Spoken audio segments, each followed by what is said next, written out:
अब बात समझ में आ रही है कि भारत में गूंगे कब से बोलने लगे हैं।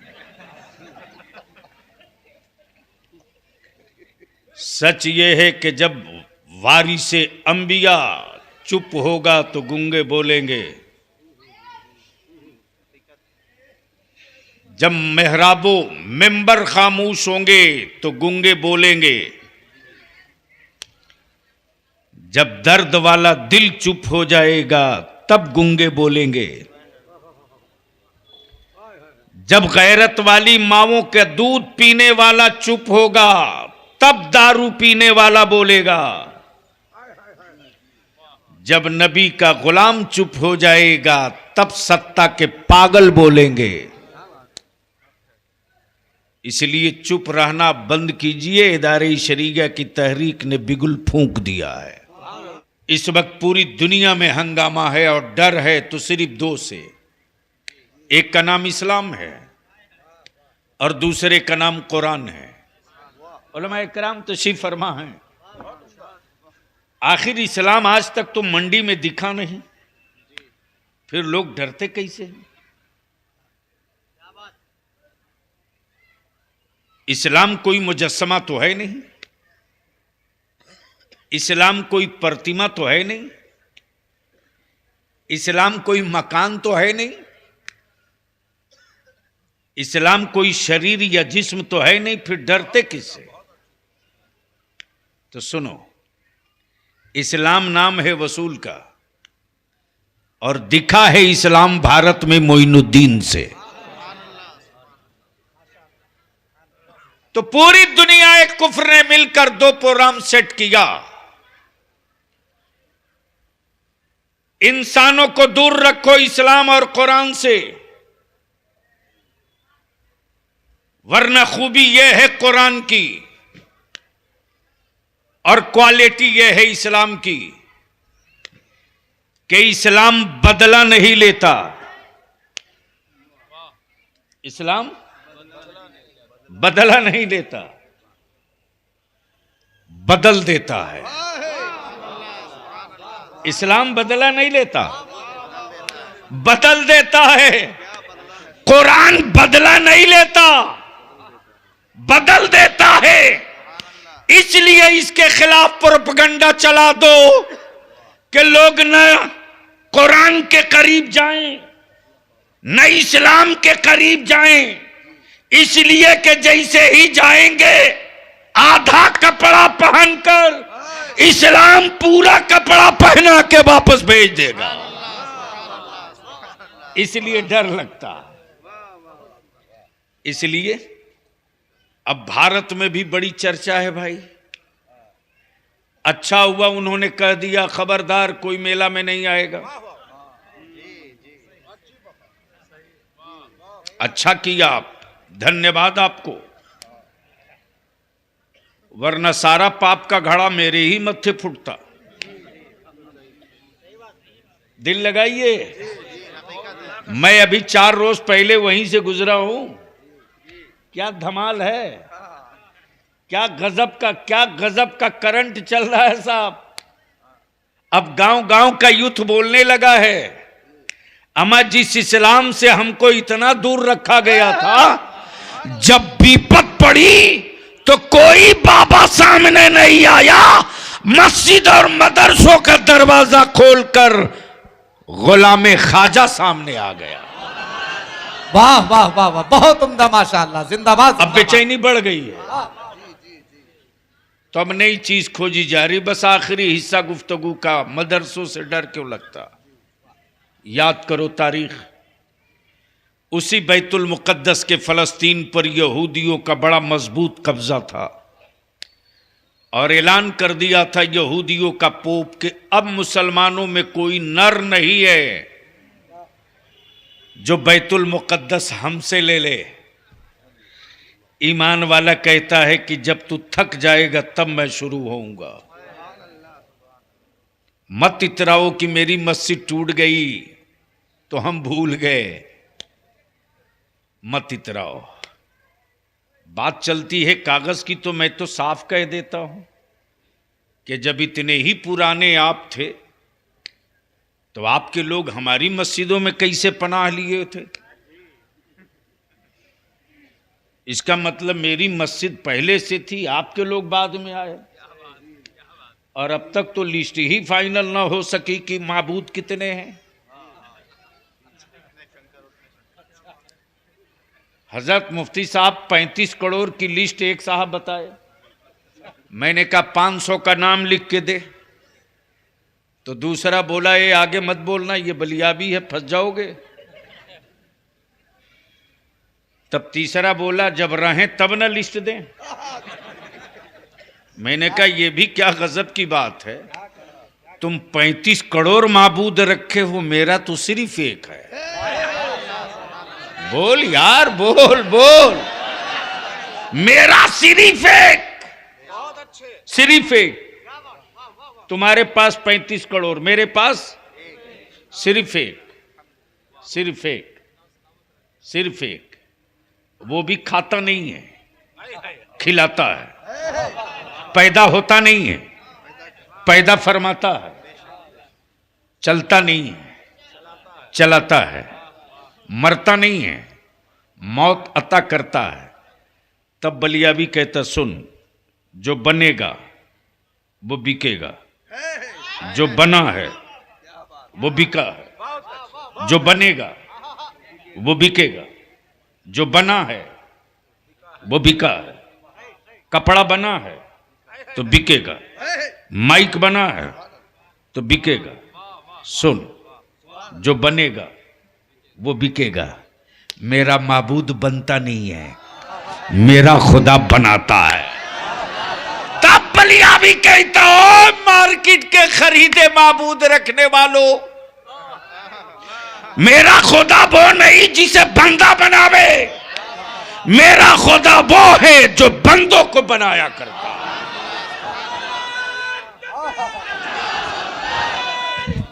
या रसूल अल्लाह, या रसूल अल्लाह, लब्बैक या रसूल अल्लाह, लब्बैक या रसूल अल्लाह। वाह वाह वाह। बस जहन को 2 मिनट के लिए यही रोक लेना। सुनना है तो बोलना होगा, बोलो जोर से, जोर से, जोर से, जोर से। ओए मेरा सरदार था कहां? सुभान अल्लाह। अच्छा,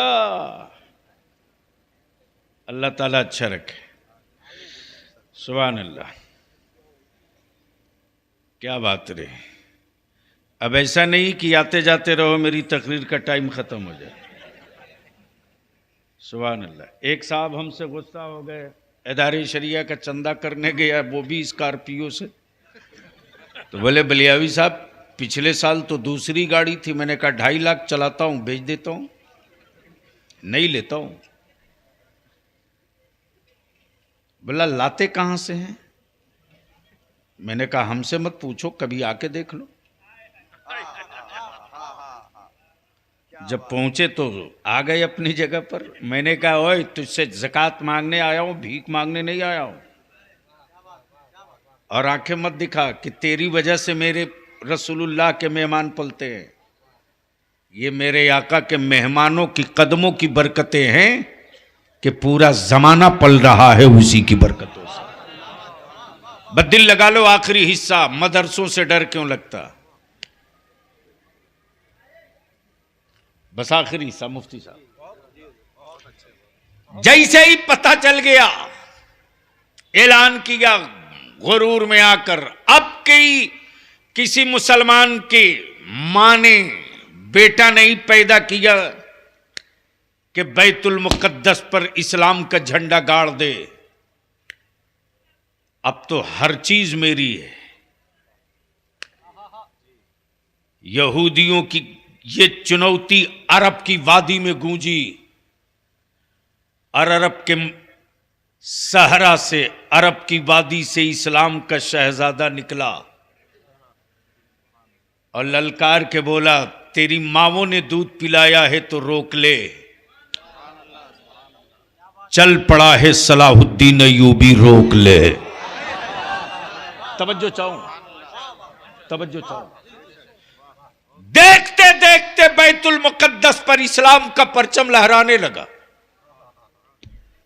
यहूदियों का पोप परेशान, न लश्कर दिखा, न हथियार दिखे, न आदमी दिखा। आखिर ये कब्जा हुआ कैसे? पता करो ये सलाहुद्दीन है कौन, ये पढ़ा कहां से, इसकी तालीम कहां से, मदरसों से हुक्मरानों को डर क्यों लगता? सुन,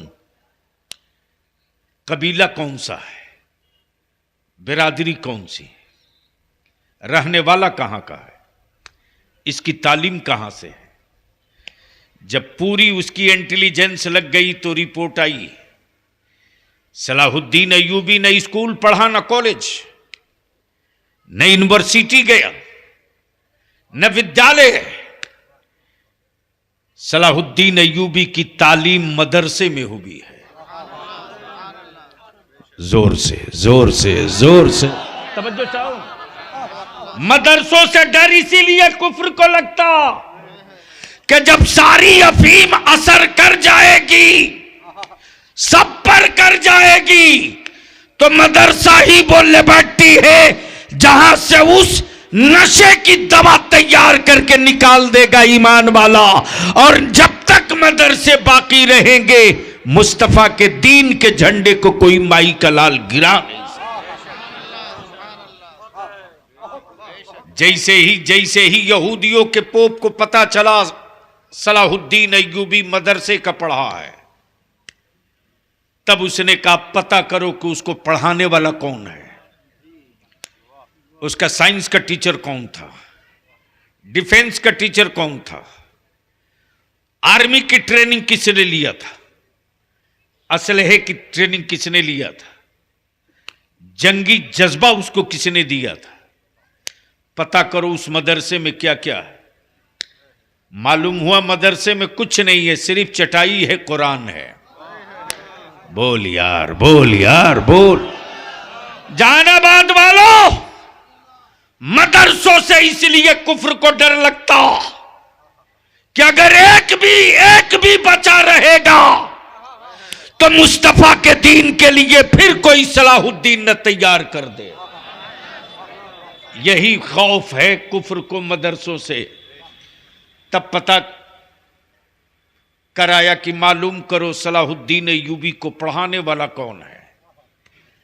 तब जवाब दिया उसकी आईबी ने कि सलाहुद्दीन अय्यूबी के उस्ताद का नाम अब्दुल कादिर जीलानी है। तवज्जो चाहो। तो कल के मदरसे में आज के मदरसे में सिर्फ इतना फर्क है कि कल सलाहुद्दीन अय्यूबी को पढ़ाने वाला अब्दुल कादिर और आज मदरसे अहले सुन्नत में पढ़ाने वाले कादरी हैं। कल अब्दुल कादिर थे, आज कादरी हैं। तब मेरे आला हजरत ने कहा कादरी कर। बोल यार, बोल बोल बोल बोल। क्या कहा? कादरी कर। थे अब्दुल रहमान, कर दे कादरी। थे अब्दुल लतीफ, कर दे कादरी। थे मलिक, कर दे कादरी। थे सैयद, कर दे कादरी। थे पठान, कर दे कादरी। थे मंसूरी, कर दे कादरी। थे राइन, कर दे कादरी। ये बिरादरी और जात की सारी पहचान मिटा दे। कादरी कर, कादरी कर। ए अल्लाह, जब कादरी कर दिया तो कोई दूसरा रंग न चढ़ा सके। कादरी रख, कादरी। और जब कादरी हम रह गए तो कादरियों में उठा। मेरे अजीज हजरत, कितने बच्चे हुए हैं? 12। 3-4 बच्चों को तो मैंने देखा था। इसमें जो सबसे इसके बगल वाले को मैंने अखबार में पढ़ा था, है ना? हिफ्ज किया ना? खड़ा हो जा तो बेटा। खड़ा हो जा, एक बार सलाम कर सबको। अस्सलाम व रहमतुल्लाहि व बरकातहू। अच्छा एक बात बताओ मुसलमानों, ये इतने बच्चे हाफिज कुरान हुए, आपको खुशी हुई कि तकलीफ? कितने लोगों को भी जरा बताओ तो हाथ उठा के, आए हाय हाय हाय आए हाय हाय। बीच से अब तो कोई नारा लगा दे यार, खड़ा होकर ठोक कायदे से।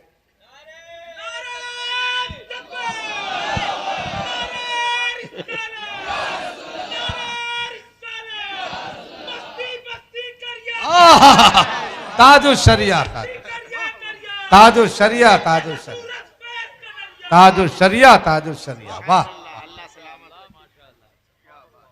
हजरत कभी कभी मैं देखता हूं तो मुझको याद आता है कि एक बार मैं बहुत बीमार पड़ा था, बहुत बहुत बीमार पड़ा था। डॉक्टर बोलते नहीं थे मेरे वालिद को कि ये बचेगा नहीं बचेगा, बस इतने ही कहते थे दवा खिलाते जाइए,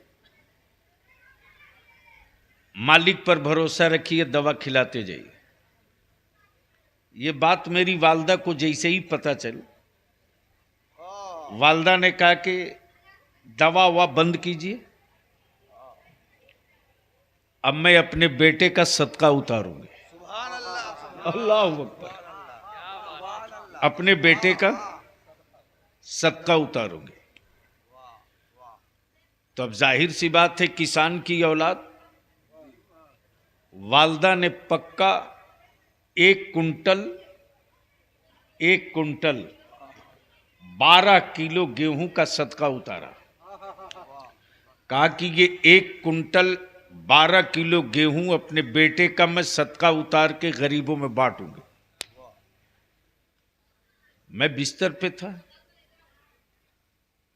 24 घंटे के अंदर जो मुझमें तब्दीली दिखी,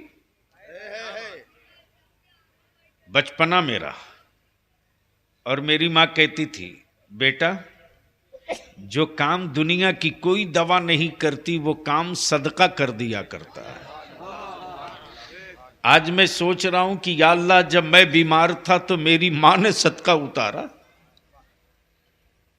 इतने बड़े मजमे में कोई, मदरसों में रईसों के बेटे नहीं, गरीब की औलादें हैं। मदरसों में कोई आधुनिक इंस्ट्रूमेंट और रिंच नहीं है, स्टूल नहीं है, चटाइयां हैं। जमीन पे चटाई है, जमीन पे चटाई, न मशीन न असलहा, न लश्कर न काफिला। जो हैं वो गरीब। आखिर मदरसों से हुक्मरानों को डर क्यों लगता है? तवज्जो चाहूं, खिलाते ईमान वाले, डरते वो, पढ़ाते हुब्बुल वतनी हम, खौफ में वो। और बलियाबी तो दो टुक पूरे भारत में ललकार के कह रहा, सुनो, भारत की आजादी उस वक्त तक रंगीन नहीं हुई थी जब तक मदरसे की चटाई से निकलकर अल्लामा फजल हक खैराबादी नहीं खड़ा हुआ था। वाह वाह वाह। मुल्क की आजादी के मिशन में मदारिस की जो कुर्बानी है, वो कुर्बानी किसी बाबा की नहीं है। गद्दारों की तारीख में रंगीन वो मिलेंगे, मुल्क की आजादी की तारीख में रंगीन हम मिलेंगे। आखिर मदरसों से डर क्यों लगता? बस इसी को बता दूं, गुफ्तगू मुकम्मल। ज़कात मेरी डरे वो, फितरे आप दें डरे वो, खैरात आपकी परेशान वो, गल्ला चावल तेल सब्जी नमक भेजे आप खौफ में वो, आखिर ये डर है क्यों? तो आजा, आज कौन सा ईमान वाला है जो फलस्तीन की बात हो और उसकी आंखें न भीग जाए? वो कौन सा ईमान वाला है कि बैतुल मुकद्दस का तज़किरा हो और मेराज की रात मुस्तफा की इमामत याद ना आवे? वो कौन सा ईमान वाला है जो बमों की आवाज से चीखती हुई मिट्टी मुर्दों को ताकत दे कि अब तू खड़ा हो जा? लेकिन आज जो लोग कहते हैं आलिमों ने मुसलमानों को बांट दिया, बरेली के इमाम अहमद रजा ने तकसीम कर दिया, खानकाहों में कुछ लोग बैठे ये इल्जाम लगाते बलिया भी तो आपकी अदालत में इंसाफ चाहता है। तड़प रहे थे फलस्तीन में कम उम्र बच्चे, पूरी दुनिया का ईमान वाला चीख रहा था, बेटियां मेरी बेपर्दा सड़कों पर जानवर की तरह पड़ी थी। सारी दुनिया के हया वाले लोग चीख रहे थे। लेकिन मैं पूछता हूं, पूरे जहानाबाद, पूरे हिंदुस्तान, पूरी दुनिया से खाने काबा के मेंबर से खड़ा होकर इख्वत व मोहब्बत, भाईचारा और मुत्तहिद होने की बात करने वाले इमाम काबा, आज तक तू एक लफ्ज क्यों नहीं बोला? आखिर एक लफ्ज तेरे मुंह से क्यों नहीं निकला? अगर तू एक लफ्ज बोल दिया होता तो पूरी दुनिया के कलमा पढ़ने वाले अपने मकानों में नहीं होते, बैतुल मुकद्दस और फलस्तीन की आजादी के लिए सड़कों पर होते। लेकिन एक लफ्ज न बोल सके। लगाओ टेलीफोन, तुम्हारे बच्चे पड़ोस वाले दुबई में, कुवैत में, कतर में, अबुधाबी में, दम्माम में, मक्के में, मदीना शरीफ में, हर जगह मिलेंगे। लगाओ, पूछो, वहां की मस्जिदों में लफ्ज फलस्तीन कहने पर पाबंदी है, बैतुल मुकद्दस लफ्ज कहने पर पाबंदी है। तब बलिया भी कहता हो काबे का इमाम, तुझसे ज्यादा मजबूत इस्लाम भारत के ईमान वालों का है। सत्ता की छाती पर चढ़कर नबी की अजमत की बात हम करते हैं। नारे तकबीर, नारे रिसालत, मजहबे इस्लाम, नारे तकबीर, नारे रिसालत।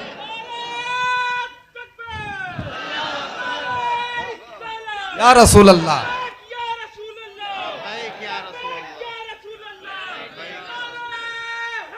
या अली। कोई एक बयान दिखा दो। नहीं दिखा सकते, नहीं दिखा सकते। बड़ा गुरूर था, बड़ा घमंड था, सारे गुरूर को चूर कर दिया। तब बलिया भी कहता, सुन, तुझ में और हम में यही फर्क है, तुमने यहूदियों की खैरात खाई है, हमने गुंबदे खजरा का सदका खाया। तुमने यहूदियों के टुकड़े खाए हैं, हमने करबला वाले का लंगर खाया है। तुम में हम में यही फर्क है, यही फर्क है। आखिर मदरसों से डर क्यों लगता?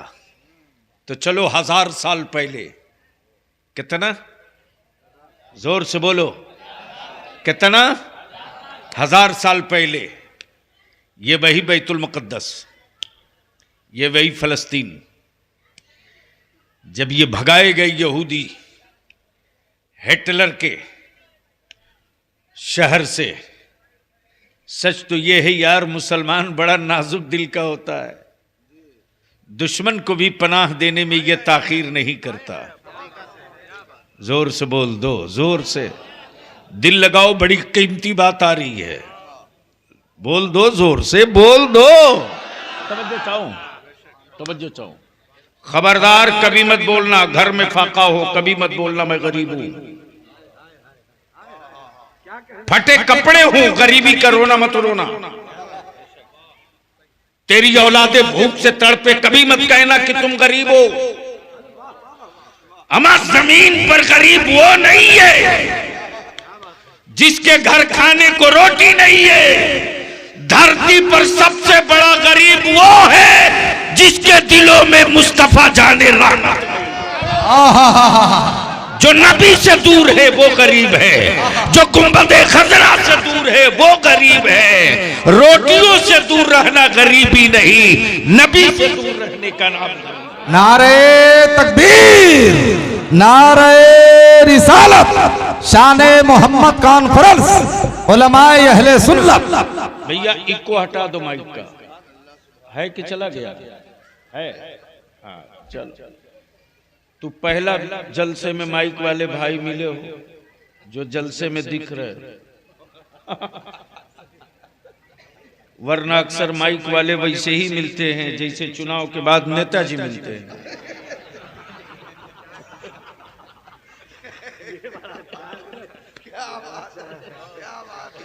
क्या इरादा सुनने का मूड है? कितने लोगों का? उठा कर रखो यार, स्टेज वाले भी चाहते हैं। लोहे की कोई औकात नहीं कि पेड़ काट दे।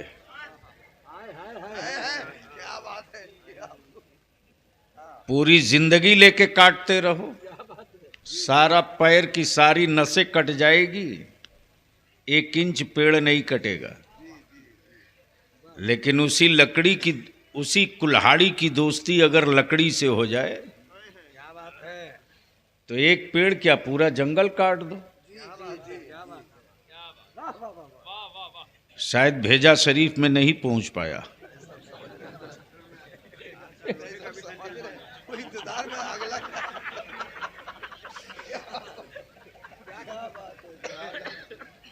सच ये है कि हमने जिनका भेजा खाया है वो जंगल में रहता था।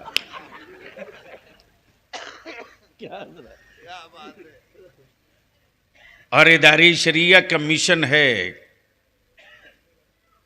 कि बाहर निकलो। ये देख रहे हैं उम्र। हजरत एक इल्तिजा है, अगले साल से शान मोहम्मद कॉन्फ्रेंस में थोड़ी तब्दीली कर दीजिए।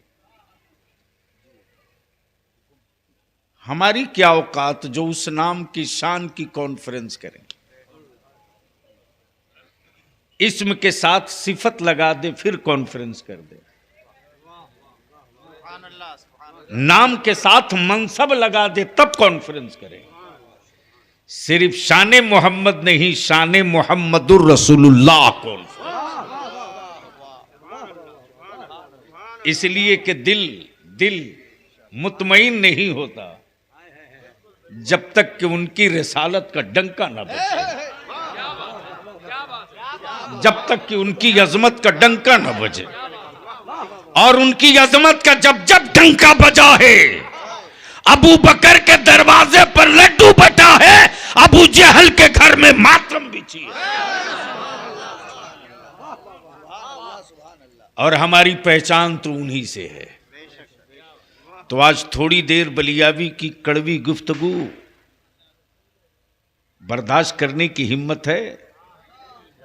वैसे जहानाबाद है। सुभान अल्लाह, अल्लाह सलामत रखे। ये कम उम्र मुसलमान, तेरी ज़कात में कितना पावर है रे। बलियावी की आज तकरीर सुनो मत, थोड़ी सी आंख खोल के देख लो। मुसलमान, तेरी ज़कात में कितना पावर है, तेरे फितरे में कितना करंट है, तेरी ज़कात से हुक्मरान कितने डरे डरे सहमे सहमे हैं। तवज्जो चाहो।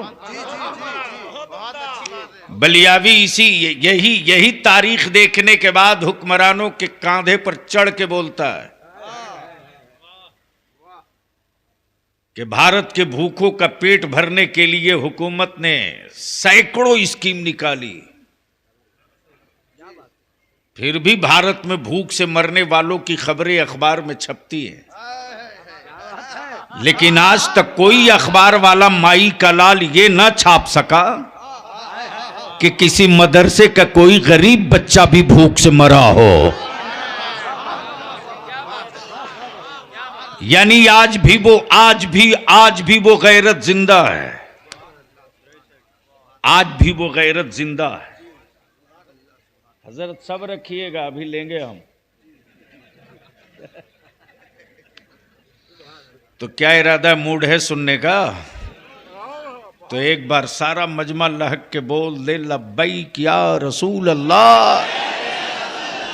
ओए लगा ठोक के, लगा डरता क्यों? लब्बैक या रसूल अल्लाह, लब्बैक या रसूल अल्लाह, अल्लाहुम्मा लब्बैक या हबीब अल्लाह, अल्लाहुम्मा लब्बैक या हबीब अल्लाह। मैं ईदगाह कमेटी के जवानों को भी मुबारकबाद दूं।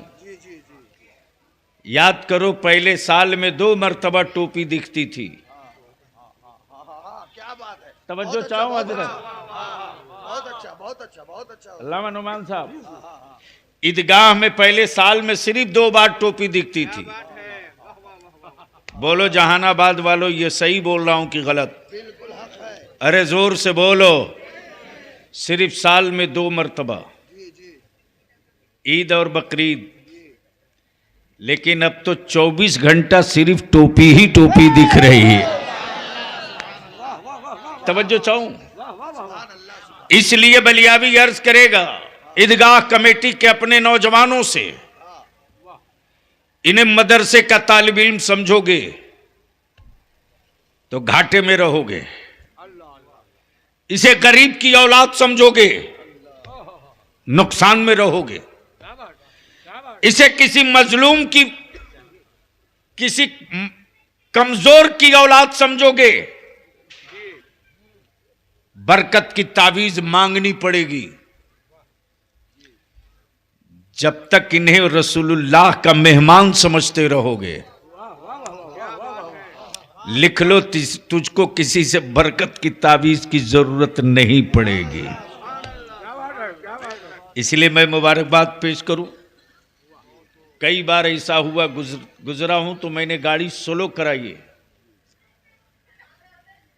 चूंकि वक्त नहीं, फिर भी मैंने कहा थोड़ा स्लो कर लो। छत की ढलाई चल रही थी।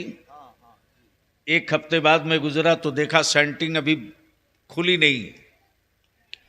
उस वक्त बेपनाह दिल से दुआएं निकली, जहानाबाद वालों, तेरी तिजोरियों को अल्लाह सलामत रखे, तेरे हौसले को मेरा रब बाकी रखे। तूने रसूलुल्लाह के मेहमानों को सुकून पहुंचाया है, तेरी औलादें महशर में भी सुकून के साथ खड़ी होंगी।